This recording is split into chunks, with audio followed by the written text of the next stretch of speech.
అన్నా క్యాంటీన్ పెట్టినప్పుడు ఆ అన్నా క్యాంటీన్కి వాళ్ళకే అప్పచెప్పాం. ఒక చిన్న కంప్లైంట్ లేకుండా బ్రహ్మాండంగా అన్నా క్యాంటీన్ నిర్వహించిన ఘనత కూడా అక్షయ పాత్రదని చెప్పి కూడా నేను మీకు తెలియజేస్తున్నా. 203 కేంద్రాలు పెట్టాం. ఆ 203 కేంద్రాల ద్వారా పెద్ద ఎత్తున పెడితే ఈరోజు గడచిన ప్రభుత్వం అన్నా క్యాంటీన్ల పైన కక్షగట్టి మూసేసే పరిస్థితికి వచ్చారు.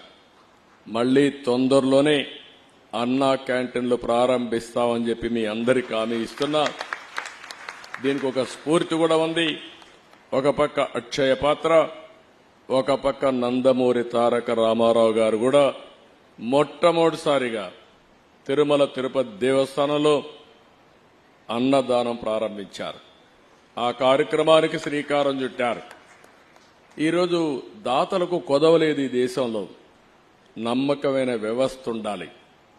వెంకటేశ్వర స్వామి దేవాలయంలో అన్నదానాన్ని ప్రారంభిస్తే ఇప్పటికే 1000 కోట్లు 1200 కోట్ల రూపాయలు కార్పస్ ఫండ్ ఉంది.